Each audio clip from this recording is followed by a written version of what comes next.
Big oil is cashing in on higher energy prices.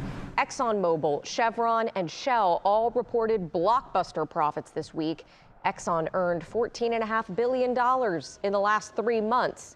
Chevron brought in $12.1 billion, and the nearly $10 billion that Shell made is more than double its profit from all of last year. These earnings come as drivers continue to pay more at the pump. Right now, the average price for a gallon of regular gas in Georgia is $3.89. Premium is well over $4 for a gallon, and diesel will cost you more than $5.